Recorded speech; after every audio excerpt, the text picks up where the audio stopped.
इत्सुकी पहले एक नॉर्मल बच्चा हुआ करता था, लेकिन एक दिन उसकी पूरी जिंदगी बदल गई जब अचानक मॉन्स्टर्स ने अर्थ पर अटैक कर दिया।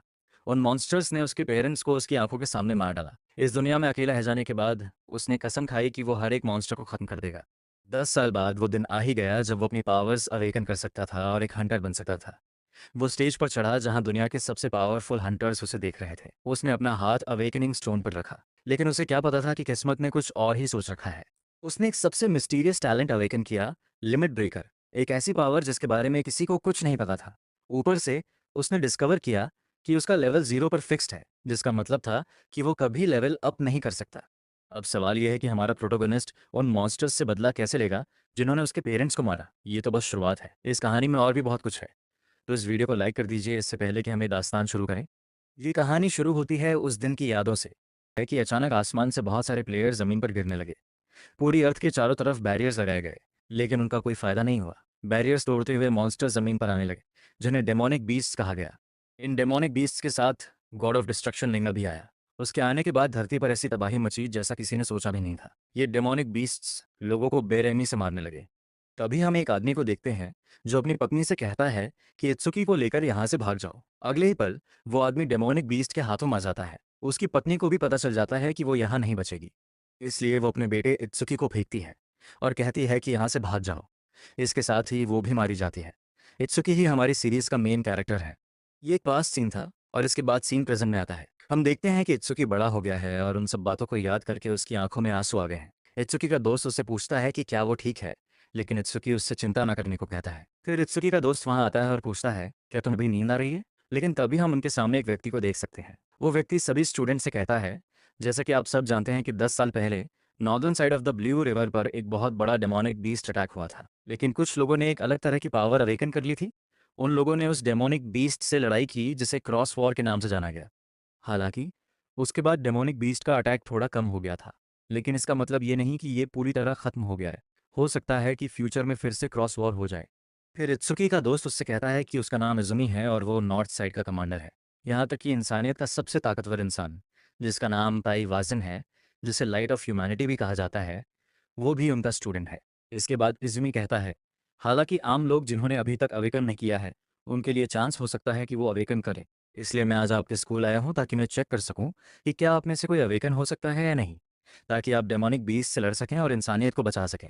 और जैसे ही वो ये कहता है, इजुमी की बॉडी से बहुत सारी अलग अलग लाइट एनर्जी निकलने लगती है। इजुमी की बातें सुनकर सारे बच्चे बहुत एक्साइटेड हो जाते हैं।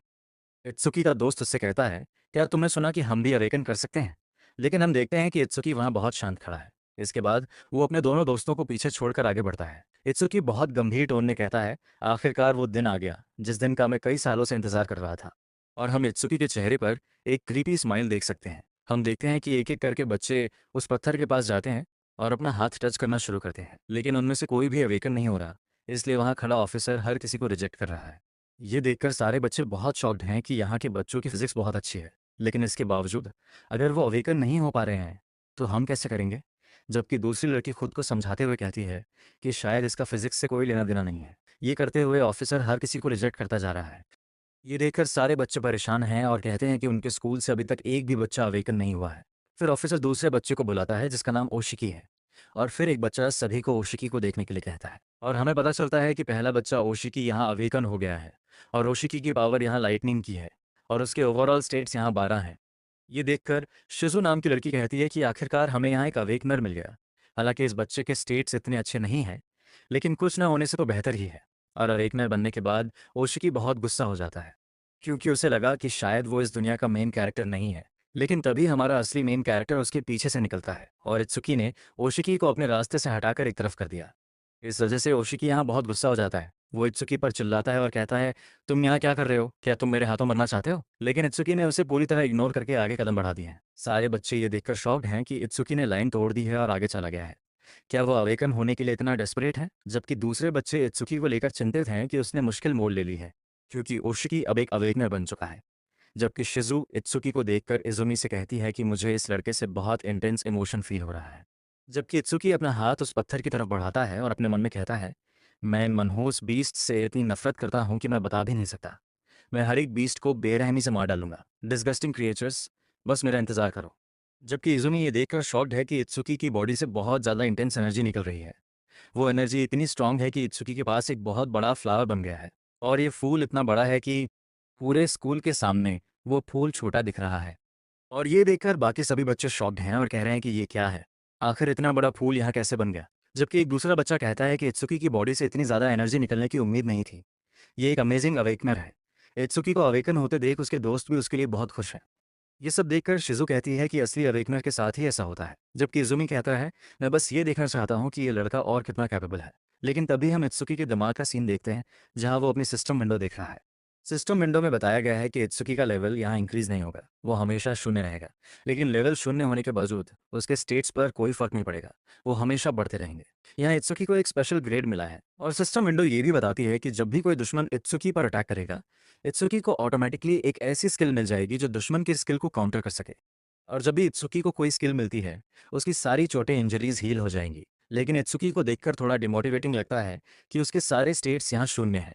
लेकिन अगले ही पल उसका स्पेशल ग्रेड निर्वाण यहाँ एक्टिवेट हो जाता है और इस वजह से उसके स्टेट्स में 200 पॉइंट्स ऐड हो जाते हैं और अब इत्सुकी का ओवरऑल स्टेट यहाँ 800 है। ये देखकर इत्सुकी खुशी से कहता है, भले इस बार इससे कोई फर्क नहीं पड़ता कि मेरा लेवल शून्य क्यों है, लेकिन जब भी मुझे कोई स्किल मिलेगी मेरे स्टेट्स यहाँ बढ़ते रहेंगे। इसका मतलब बिना लेवल अप किए भी मैं यहाँ पावरफुल बन सकता हूँ। और फिर हम देखते हैं कि इत्सुकी की बॉडी से और ज़्यादा एनर्जी निकलने लगती है। ये देखकर सारे बच्चे कहते हैं कि हमें यहाँ कुछ भी दिखाई नहीं दे रहा।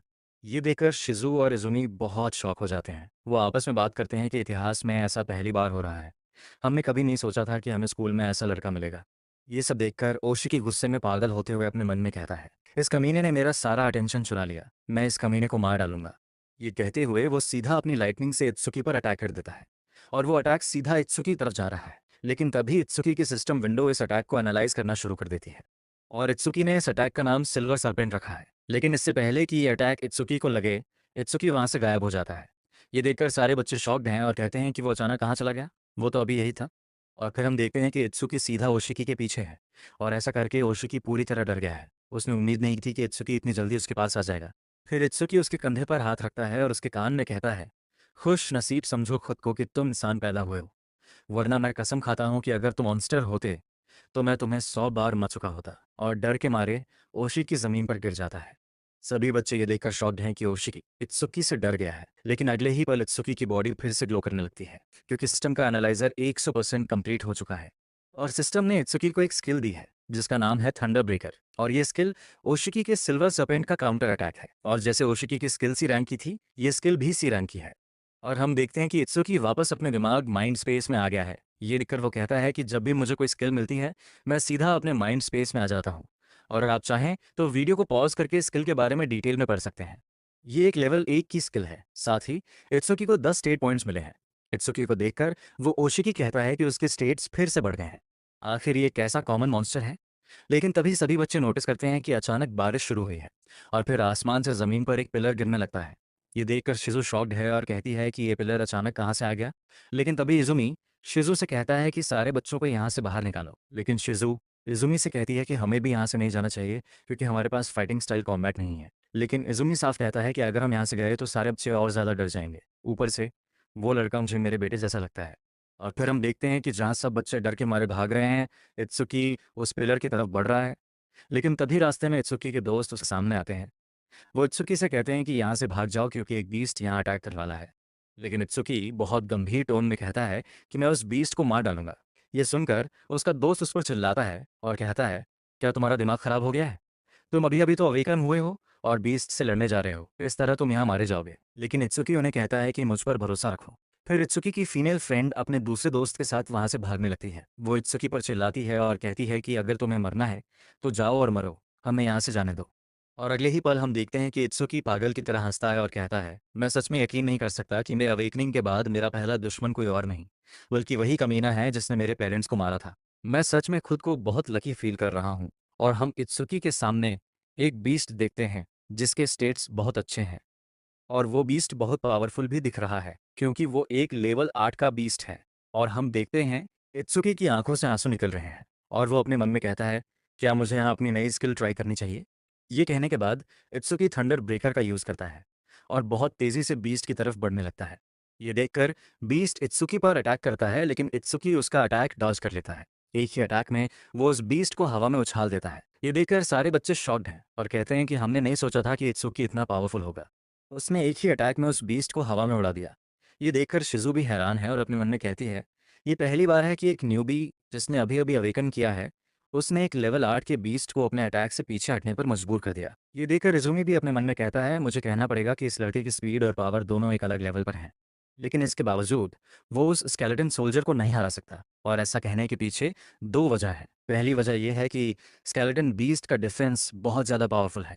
दूसरी वजह यह है कि स्केलेटन बीस्ट के पास एक ऐसा अटैक है जो अपने दुश्मन पर हमला करके उसके पूरे शरीर को जलाकर राख कर देता है। और फिर हम देखते हैं कि स्केलेटन सोल्जर अपना बॉनफायर अटैक इत्सुकी की तरफ छोड़ता है और वो सीधा इत्सुकी को लगता है। ये देखकर इत्सुकी के दोस्त उसके लिए बहुत परेशान हो जाते हैं। लेकिन दूसरी तरफ वो फैट लड़का ओशिकी बहुत खुश है और कहता है, हीरो बनने की कोशिश कर रहा था, अब मज़ा आएगा जब तुम यहाँ मरोगे। लेकिन तभी इत्सुकी की सिस्टम विंडो बॉनफायर को एनालाइज करना शुरू करती है, और जब सिस्टम विंडो अटैक को एनालाइज कर रही थी, हम देखते हैं कि इत्सुकी का शरीर जल रहा है। ये देखकर शिजू परेशान होते हुए कहती है, अगर वो हिट यहाँ किसी लेवल 10 के अवेकनर को लगता तो वो भी नहीं बच पाता। उसी समय हम देखते हैं कि इत्सुकी का शरीर बहुत तेजी से जल रहा है। ये देखकर इत्सुकी कहता है, माँ कैसा लगता है जब शरीर जलता है। और हम देखते हैं कि इत्सुकी अपनी माँ को याद कर रहा है जो बिल्कुल इसी तरह जलकर मरी थी। इत्सुकी का आधा शरीर अभी भी जल रहा है, लेकिन तब तक सिस्टम विंडो 100% एनालाइज हो जाती है। दूसरी तरफ एक बच्चा कहता है, मुझे इस न्यूबी से थोड़ी उम्मीद थी कि वो हमें बचा लेगा, लेकिन लगता है कि आज हम सच में यहाँ मर जाएंगे। लेकिन फिर दूसरा व्यक्ति कहता है, इत्सुकी को देखो, उसका शरीर फिर से चमकने लगा है, वो लोटस फ्लावर उसके शरीर पर वापस आ गया है। और फिर हम देखते हैं कि इत्सुकी का शरीर फिर से हील होने लगता है। वहाँ इत्सुकी अपने मन में सोच रहा है कि इस बार उसे कौन सी स्किल मिली है। और फिर इत्सुकी को बॉनफायर के काउंटर में ब्लैक बॉल नाम की एक स्किल मिलती है। साथ ही उसे 20 स्टेट पॉइंट्स भी मिले हैं। इस वजह से इत्सुकी के ओवरऑल स्टेट्स अब 920 हैं। ये देखकर इत्सुकी कहता है, जब मैंने पहली बार स्केलेटन सोल्जर पर अटैक किया था तब मैं उसका डिफेंस नहीं तोड़ पाया था, लेकिन स्किल मिलने के बाद क्या मैं ये कर पाऊंगा? ये देखकर सारे बच्चे बहुत खुश हैं, जबकि रोते हुए वो इत्सुकी के लिए चीयर करने लगे। एक बच्चा शॉक्ड होकर कहता है कि वो पूरी तरह रिकवर हो गया है। क्या ये कोई चमत्कार है कि उसका शरीर पूरी तरह ठीक हो गया? जबकि शिजू और इजुमी शॉक्ड हैं।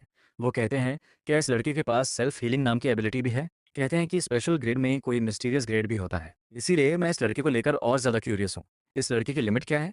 लेकिन फिर हम देखते हैं कि स्केलेटन मॉन्स्टर ने इत्सुकी पर फिर से अटैक कर दिया है। लेकिन फिर हम देखते हैं कि एक काली आर्मर कवच इत्सुकी के शरीर पर चढ़ने लगती है, और उस आर्मर की वजह से उस बॉनफायर का इत्सुकी पर कोई असर नहीं होता, और हम देखते हैं कि इत्सुकी का रूप पूरी तरह बदल गया है। इसके बाद इत्सुकी बहुत तेज़ी से मूव करता है और स्केलेटन सोल्जर के पीछे आ जाता है। इसके बाद वो अपने हाथ को एक वेपन में बदल लेता है और सिर्फ एक अटैक में उसने उस मॉन्स्टर को वहीं ख़त्म कर दिया। और ये इतना फास्ट था कि बच्चे देख भी नहीं पाए कि यहाँ क्या हुआ। इसके बाद इत्सुकी अपनी आर्मर डीएक्टिवेट करता है और कहता है, ये सिर्फ एक आर्मर नहीं, बल्कि एक डिवाइन स्किल है जो किसी भी शेप का वेपन बना सकती है। ये एक ऐसी डिवाइन स्किल है जो ऑफेंस और डिफेंस दोनों कॉम्बिनेशन है। लेकिन तभी इत्सुकी का दोस्त आता है और इत्सुकी को हग कर लेता है। उसका नाम हारुतो है, और वो इत्सुकी से कहता है, मैं बहुत खुश हूँ ये देखकर कि तुम यहाँ सुरक्षित हो। लेकिन इत्सुकी पूछता है, साया कहाँ है? और साया इत्सुकी की दूसरी दोस्त है। इत्सुकी की बात सुनकर हारुतो उसे बताता है कि मुझे उसके बारे में नहीं पता, वो तब से तुम्हारी लड़ाई देख रही थी और उसका चेहरा रोने जैसा हो गया था। ये देखकर इत्सुकी को पता चलता है कि साया वहाँ से चली गई है, शायद इसलिए क्योंकि साया इत्सुकी से गुस्सा है। लेकिन तभी इजुमी शिज़ु से कहता है, शिज़ु, यहाँ जो कुछ भी हुआ है उसे हैंडल कर लो, और प्रिंसिपल को ये मैसेज दे देना कि मैं इस लड़के को अपने साथ ले जा रहा हूँ। इसके बाद इजुमी सीधा इत्सुकी के पास आता है और वो इत्सुकी से कहता है, तो लड़के, क्या तुम्हारा नाम इत्सुकी है? और इजुमी के साथ बात करते हुए इत्सुकी को देखकर बाकी सब बच्चे कह रहे हैं कि इजुमी इत्सुकी को अपना स्टूडेंट बनाने की कोशिश कर रहा है। लेकिन दूसरा बच्चा कहता है कि नहीं, ऐसा नहीं हो सकता, क्योंकि इजुमी का इकलौता स्टूडेंट इंसानियत का सबसे ताकतवर इंसान है और उसका नाम ताइवाजन है। इसके बाद हम देखते हैं कि इजुमी इत्सुकी से कहता है, इत्सुकी, तुम बाकियों से कहीं ज़्यादा स्पेशल हो, क्योंकि मैं साफ देख सकता हूँ कि तुम्हारा दिल नफरत से भरा हुआ है। इसका क्या कारण है? ये सुनकर इत्सुकी कहता है, 10 साल पहले इस कमीने बीस्ट ने मेरे पेरेंट्स को मार डाला था। मैं भी मरने वाला था, लेकिन एक अवेकनिंग ने मेरी जान बचा ली। मैंने अपनी माँ को अपनी आंखों के सामने जलते हुए देखा। और हम देखते हैं कि इत्सुकी की माँ मरते हुए इत्सुकी से कहती है, इत्सुकी, मेरे बच्चे, मेरी मौत के बाद भी मैं उम्मीद करूंगी कि तुम अपना ख्याल रखोगे। इतना याद रखना, मैं तुम्हें छोड़कर नहीं जा रही, मैं हमेशा तुम्हारे दिल में रही। उस दिन मैंने कसम खाई थी कि मैं इस बीस्ट को जड़ से ख़त्म कर दूंगा, और इस सब की जड़ वही कमीना है जिसे मैं अपने हाथों से मारूंगा। और यहाँ इत्सुकी गॉड ऑफ डिस्ट्रक्शन के बारे में बात कर रहा है। इसके बाद हम वापस उसी प्रेजेंट में आ जाते हैं जहाँ इजुमी इत्सुकी से कहता है, चाहे तुम्हारे शरीर में कितनी भी नफरत क्यों ना हो, पर मैं देख सकता हूँ कि तुम्हारी आंखों में आंसू आ गए हैं। ये सुनकर इत्सुकी कहता है, मुझे नहीं पता कि जब मुझे माँ की मौत याद आती है तो मेरी लेफ्ट आंख से आंसू रुक जाते हैं और राइट आंख से आंसू बहने लगते हैं, पर अच्छी बात यह है कि इस वजह से मेरी नफरत कभी कम नहीं होती। लेकिन तभी इजुमी इत्सुकी से कहता है, क्या तुम मेरा स्टूडेंट बनना चाहोगे? अगर तुम ऐसा करते हो तो मैं तुम्हें सल्वेशन लीग ले जाऊंगा। मैं तुम्हें ऐसी डिस्ट्रक्टिव पावर हासिल करने में भी मदद करूंगा जिससे तुम बीस्ट से लड़ते वक्त यूज़ कर सको। लेकिन इत्सुकी को सल्वेशन लीग के बारे में नहीं पता, इसलिए वो उसके बारे में पूछने लगता है। तो इजुमी इत्सुकी को बताता है, बीस्ट से लड़ने के लिए एफिशिएंटली और साइंटिफिकली 5 कॉन्टिनेंट्स की सरकारों ने दुनिया के सबसे ताकतवर अवेकनर्स को एक साथ इकट्ठा किया है। उन्होंने मिलकर एक ऑर्गेनाइजेशन बनाई है ताकि अवेकनर्स बीस्ट से लड़ सकें और लोगों को बचा सकें। और उन अवेकनर्स को सेवियर्स कहा जाता है। इतना ही नहीं, बल्कि सेवियर्स को बहुत सारे अच्छे रिसोर्सेज भी दिए जाते हैं, जैसे उन्हें ट्रेनिंग के लिए ट्रेनिंग ग्राउंड दिया जाता है और बहुत सारे बेहतरीन वेपन्स भी दिए जाते हैं। और सिर्फ वही नहीं, उन्हें काफ़ी अच्छी कंपनसेशन भी मिलती है। यहाँ तक कि ट्रेनिंग सेवियर्स को भी 10,000 गोल्ड कॉइन्स दिए जाते हैं। ये सुनकर इत्सुकी पूरी तरह शॉक हो गया, क्योंकि उसने उम्मीद नहीं की थी कि सेवियर्स को इतने पैसे मिलेंगे। इजुमी कहता है कि ये तो जाहिर है कि सब कुछ मुफ्त नहीं होता। बदले में सेवियर्स को फ्रंट लाइन पर रहकर डिजास्टर बीस्ट से लड़ना पड़ता है। और इस पॉइंट पर जब मैं बीस्ट को डेमन कहता हूँ, क्योंकि मुझे बीस्ट बोलने में प्रॉब्लम हो रही है, तो चलिए आगे बढ़ते हैं। और इजुमी की बात सुनकर इत्सुकी अपने मन में कहता है, भले ही मुझे यहाँ रिसोर्सेज और दूसरी चीज़ों की परवाह नहीं है, मेरे लिए सबसे ज़रूरी बात यह है कि मैं फ्रंट लाइन पर रहकर लड़ सकता हूँ। इसलिए इत्सुकी इजुमी से कहता है कि मैं भी एक सेवियर बनना चाहता हूँ। ये सुनकर इजुमी कहता है, ये सुनकर मुझे बहुत अच्छा लगा कि तुमने बहुत अच्छा फैसला लिया है। लेकिन बच्चे, मैं तुम्हें एक बात बताता हूँ कि सल्वेशन लीग हर फरवरी में अपना एग्जाम रखती है, जिसमें 10,000 अवेकनर्स पार्टिसिपेट करते हैं और उन्हें पॉइंट्स दिए जाते हैं। और इसके बाद सिर्फ टॉप 100 रैंकर्स को ही सल्वेशन लीग में लिया जाता है। सल्वेशन लीग के इस एग्जाम को सल्वेशन लीग टूर्नामेंट कहा जाता है। इन सब चीज़ों के बाद तुम सल्वेशन लीग जा पाओगे। ये सुनकर इत्सुकी इजुमी से पूछता है, अभी तक सबसे ज़्यादा पॉइंट्स का रिकॉर्ड किसने बनाया है? ये सुनकर इजुमी उसे बताता है, भले ही ये चीज़ इतनी काम की नहीं है, पर सबसे ज़्यादा पॉइंट्स का रिकॉर्ड ताइवाज़न ने बनाया है। उसने अब तक 1,15,000 पॉइंट्स का रिकॉर्ड बनाया है। अगर तुम उसका 30% स्कोर करोगे तो तुम पास हो जाओगे, और अगर 50% स्कोर करते हो तो तुम फर्स्ट प्लेस पर आ जाओगे। लेकिन इत्सुकी अपने मन में ताइवाज़न के बारे में सोच रहा है। वो सोचता है और कहता है कि ताइवाज़न वही नाम है जिसका जिक्र हारुतो ने भी किया था, इंसानियत का सबसे ताकतवर इंसान जिसे लाइट ऑफ ह्यूमैनिटी के नाम से भी जाना जाता है। लेकिन इत्सुकी को ऐसा सोचते हुए देख इजुमी उससे कहता है, उसके बारे में इतना मत सोचो। ताइवाज़न बहुत स्पेशल इंसान है। भले ही अगर तुम खुद को उससे कंपेयर करोगे तो तुम उसके आसपास भी नहीं पहुंच पाओगे, लेकिन इसके बावजूद तुम उसके कंधे से कंधा मिलाकर चल सकते हो। और मैं ये सब कहकर तुम्हारी बेइज्जती नहीं कर रहा, मैं बस सच बोल रहा हूँ। लेकिन तभी इत्सुकी इजुमी से कहता है, मैं ताइवाज़न को पीछे छोड़ दूंगा, सरपास कर दूंगा। ये सुनकर इजुमी पूरी तरह शॉक हो गया। इजुमी को एक बात याद आती है जब वो ताइवाज़न से कह रहा था, क्या तुम जानते हो कि इस जनरेशन में तुम बच्चों के लिए एक रोल मॉडल हो? हर कोई तुम्हारे गोल को फॉलो करना चाहता है। लेकिन तभी ताइवाज़न इजुमी से कहता है, ऐसा नहीं है। मुझे लगता है कि कोई ऐसा इंसान ज़रूर होगा जो मुझे पीछे छोड़ देगा। जैसे रोशनी यहाँ गायब हो जाती है, क्योंकि सिर्फ मुझे फॉलो करने से एंडमंस खत्म नहीं हो सकते। और मैं उस इंसान का इंतज़ार करूंगा। और प्रेजेंट में इत्सुकी को देखते हुए इजुमी अपने मन में कह रहा है कि वो इंसान जिसके बारे में ताइवाज़न बात कर रहा था, वो आ गया है। अगली सीन में हम देखते हैं कि इजुमी और इत्सुकी एक अलग जगह आ गए हैं और उनके सामने एक फैसिलिटी है। इजुमी इत्सुकी को बताता है, इन्हें पोर्टल्स कहते हैं जो डीमंस को हमारी दुनिया से कनेक्ट करते हैं, जिस वजह से डीमंस दूसरी दुनिया से हमारी दुनिया में आते हैं। और अगर तुम डीमंस को मारकर पोर्टल को डिस्ट्रॉय नहीं करते तो उस पोर्टल से और डीमंस आते रहेंगे। चलो आगे बढ़ते हैं। इजुमी अपनी बात जारी रखता है, लेकिन कुछ पोर्टल्स ऐसे होते हैं जिन्हें डिस्ट्रॉय नहीं किया जा सकता, इसलिए उस जगह को एक फैसिलिटी में बदल दिया जाता है ताकि ऐसे डीमंस का खात्मा हो सके और यहाँ के अवेकनर्स ट्रेन भी कर सके। ये सुनकर इत्सुकी समझ जाता है कि ये एक सेल्फ ट्रेनिंग फैसिलिटी है। इसलिए इजुमी यहाँ इत्सुकी से कहता है, हम ऐसी फैसिलिटीज़ को स्टेजेस कहते हैं, क्योंकि यहाँ बीस्ट्स के बहुत सारे लेवल्स और नंबर्स होते हैं। इसीलिए ये जगह बहुत खतरनाक है और हम इस स्टेज के सामने खड़े हैं। ये जगह और भी ज़्यादा खतरनाक है क्योंकि यहाँ सबसे ज़्यादा न्यूबीज़ मारे गए हैं। लेकिन अगर हम ताइवाज़न की बात करें तो उसने इस जगह को सिर्फ 3 मिनट और 14 सेकंड्स में क्लियर किया था। और अगर तुम ताइवाज़न को सरपास करना चाहते हो तो तुम्हें इस जगह को 3 मिनट में क्लियर करना होगा। और अगर तुम ऐसा कर सकते हो तो मैं तुम्हें अपना स्टूडेंट बना लूंगा। और अब देखते हैं इत्सुकी को, जो स्टेज के लिए पूरी तरह रेडी है। जब इजुमी इत्सुकी के साथ चल रहा है, सब बहुत शॉक्ड है। बात कर रहे होते हैं कि इजुमी के बगल में आखिरकार ये कौन चल रहा है? क्या ये कोई न्यूबी है? मैंने तो ऐसा सुना है कि इसी के बगल में बस वही चल सकता है जिसका लेवल इसके जितना हो या फिर उससे भी ज़्यादा हो। वह उन सारे लोगों की बात सुनते हुए इत्सुकी अपने मन में कहता है, क्या ये भी कोई फेमस पर्सन है? और ये सीन में हम देखते हैं कि इजुमी यहाँ पर गेट पे आ चुका होता है, जहाँ पर लिखा होता है कि यहाँ पर डीमस का लेवल 10 होने वाला है। ये चीज़ देखकर इत्सुकी शॉक होते हुए कहता है कि जिस केटन सोल्जर से मैंने फाइट करी थी, उसका लेवल 8 था। तो इसीलिए मैं ये सोच रहा हूँ कि लेवल 10 के मॉन्स्टर यहाँ पर कितने ज़्यादा पावरफुल होंगे। वुकी को देखकर लोग आपस में कहते हैं फ़र्क नहीं पड़ता कि न्यूबी ही क्यों ना हो। लेकिन अगर ये इजुमी के बगल में खड़ा था, तो ये पक्का से काफ़ी ज़्यादा पावरफुल अवेकनर होगा। काश ये हमें भी अपने साथ स्टेज के अंदर लेके चला जाता। लेकिन इत्सुकी को समझ में नहीं आता कि यहाँ पर इतने सारे लोग हैं, लेकिन कोई भी स्टेज के अंदर एंटर क्यों नहीं कर रहा है। इसके बाद हम देखते हैं कि सुकी रिसेप्शनिस्ट के पास आ चुका होता है एंड इसकी रिसेप्शनिस्ट से कहता है कि मैं स्टेज के अंदर एंटर करना चाहता हूँ। ये सुनकर रिसेप्शनिस्ट उससे कहती है कि अच्छा ठीक है, लेकिन अब कितने लोग अंदर जा रहे हों? ये सुनकर सुकी कहता है मैं अकेला ही अंदर जाऊंगा। ये बात सुनते ही रिसेप्शनिस्ट सुकी पे चिल्लाते हुए कहती है, तुम्हें क्या लगता है कि यहाँ पर कोई मजाक चल रहा है, या फिर ऐसा है कि तुम यहाँ पर लड़कियां पटाने के लिए आए हो ताकि तुम यहाँ पर शो ऑफ कर सको? तुम्हें ये बात पता होनी चाहिए कि अंदर जाने के बाद तुम सिर्फ इंजर्ड ही नहीं हो सकते, बल्कि मारे भी जा सकते हो। पर बेचारा यीशु घबराते हुए अपने मन में कहता है, आखिर ये लड़की किस बारे में बात कर रही है?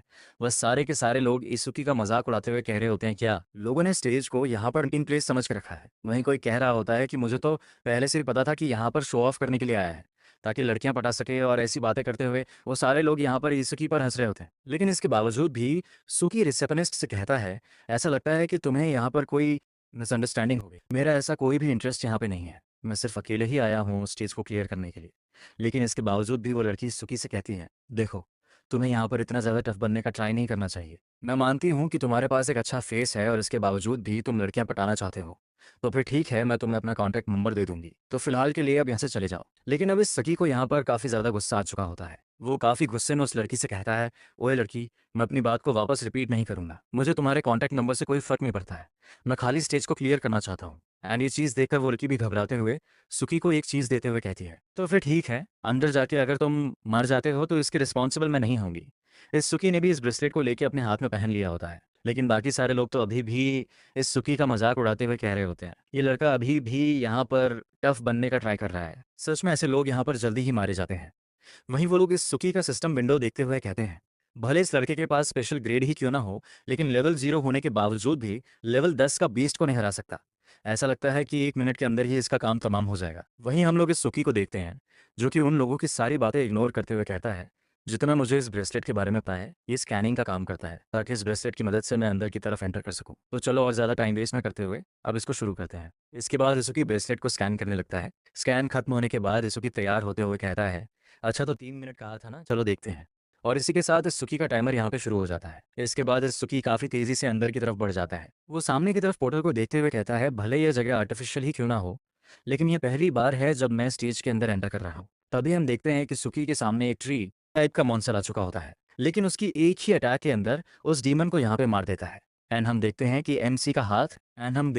सुकी का हाथ यहाँ पे कुल्हाड़ी के अंदर चेंज हो चुका होता है। और ये चीज़ देखकर ईसुकी कहता है, बड़ों के लिए कुल्हाड़ी सच में काफ़ी ज़्यादा मज़ेदार है। और अगले पल हम देखते हैं कि उसके सामने और भी काफ़ी सारे डीमंस आ चुके होते हैं। इसके बाद हमें बाहर का सीन दिखाया जाता है, जहाँ पे हम देखते हैं कि वहाँ पर सीजू भी आ चुकी होती है। वो इजुम से कहती है कि सीनियर, यहाँ पे और भी काफ़ी सारे स्टेजेस हैं, लेकिन आप उसे यहीं पर क्यों लेके आए? ये जगह बाकी सारे स्टेज के मुकाबले काफ़ी ज़्यादा खतरनाक है। ये सुनकर इजुम मुझसे कहता है, उस लड़की ने ही मुझसे कहा था कि वो यहाँ पे ताइवाज़न को सरपास करना चाहता है। तो मैं उसको उसी जगह पर लेके आ गया जहाँ से ताइवाज़न ने शुरुआत करी थी। ये सुनकर सीजू शॉक होते हुए कहती है कि कोई भी इंसान ताइवाज़न को ऐसे सरपास नहीं कर सकता। अगर कोई भी इंसान सर ताइवाज़न को सरपास करना चाहता है, तो सबसे पहले उसे अपने ह्यूमन लिमिट्स को पीछे छोड़ना होगा। ये सुनकर इजुम मैक से कहते हैं कि तुम यहाँ पर ताइवाज़न के बारे में क्या सोचती हो? ये सुनकर मेक कहती है कि पहली बार जब मैंने उनको देखा था, तो मुझे ऐसा लगा था कि सर ताइवाज़न काफ़ी ज़्यादा काइंड है, उनसे बात करना बहुत आसान होगा। लेकिन उन्होंने मेरे सामने एक ही बार में लेवल 97 के सारे डीमंस को मार दिया। और उस वक्त मैंने उनकी आंखों में ठंडक और लोनलीनेस देखा।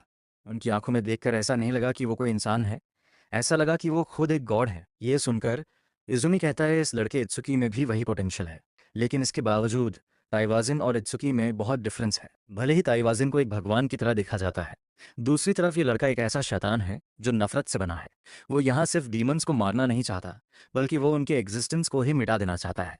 वही पोटेंशियल होने के बावजूद वो ताइवाज़न से पूरी तरह अलग है। हम देख सकते हैं कि इत्सुकी सारे डीमंस को बहुत बेरहमी से मार रहा है, लेकिन इत्सुकी ये देखकर शॉक है कि इन मॉन्स्टर्स पर उसकी निर्वाण स्किल एक्टिवेट नहीं हुई है।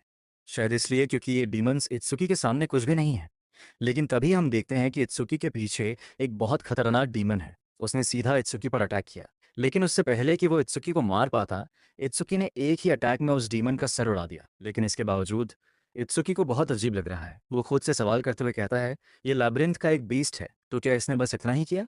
लेकिन अगले ही पल इत्सुकी की निर्माण स्किल अपने आप एक्टिवेट हो जाती है और इसके साथ वो सिस्टम को डिसेबल करना शुरू कर देता है। ये देखकर इत्सुकी कभी नहीं समझ पाता कि उसकी स्किल अचानक क्यों एक्टिवेट हुई।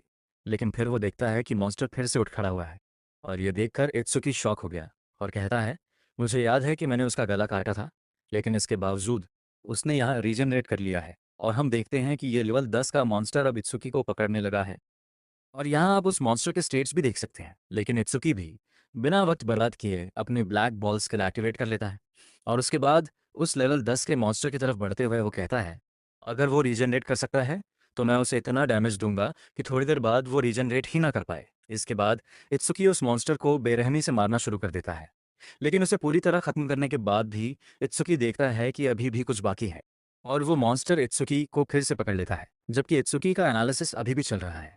उस लेवल 10 के मॉन्स्टर के सारे अटैक्स को डॉज बचाते हुए इत्सुकी अपने मन में कहता है, क्या आप चाहते हैं कि मैं इस कहानी का अगला हिस्सा लिखूं या फिर इस फाइट का अंजाम बताऊं?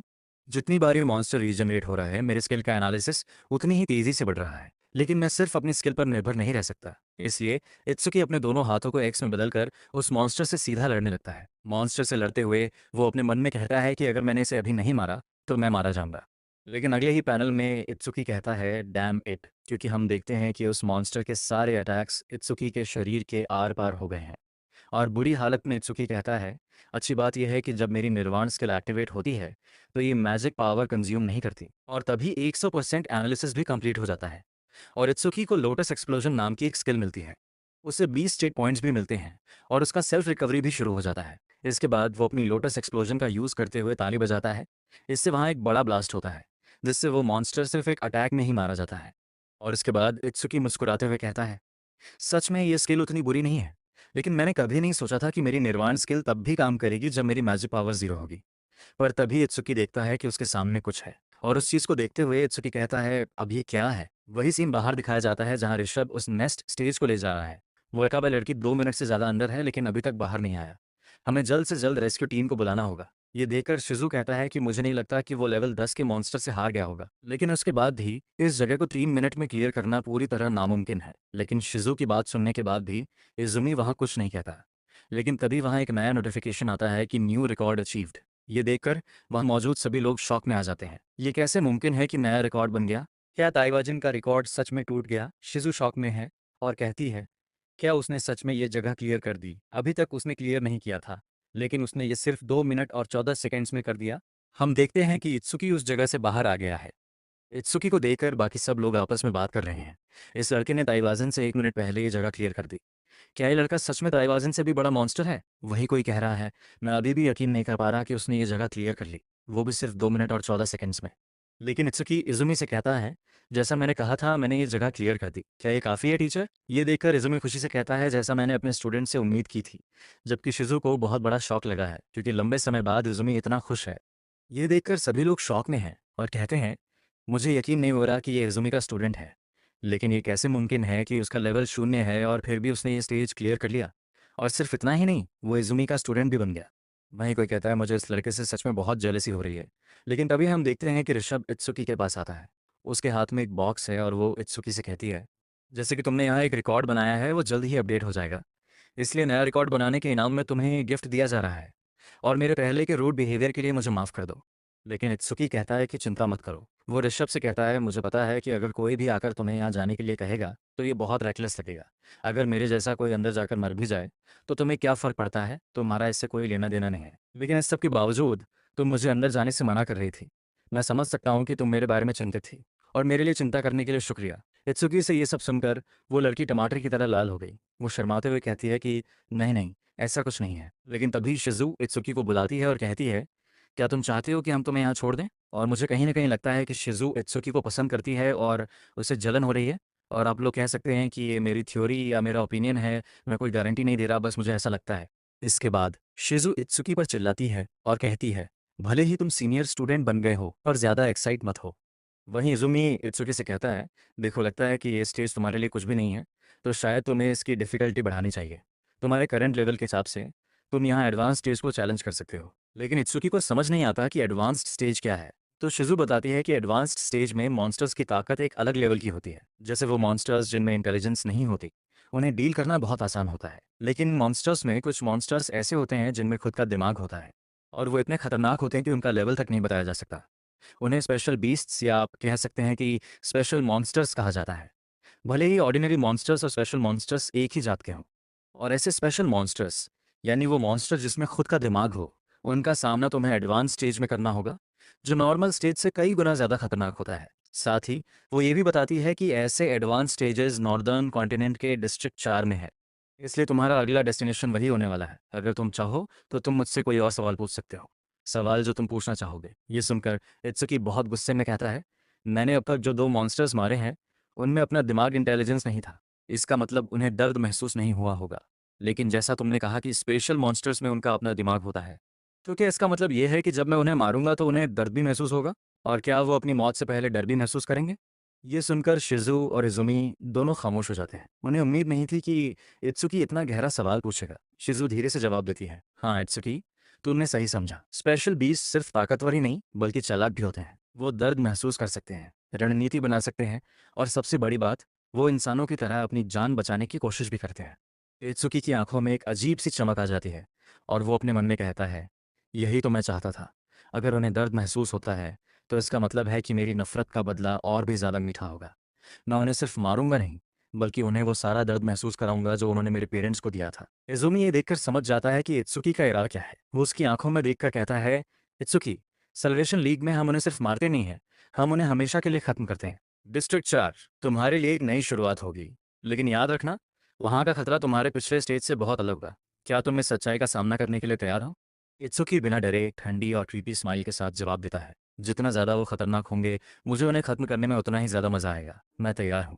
क्या आप चाहते हैं कि अब हम डिस्ट्रिक्ट 4 में इत्सुकी की एंट्री और वहाँ होने वाली पहली बड़ी फाइट की तरफ बढ़ें?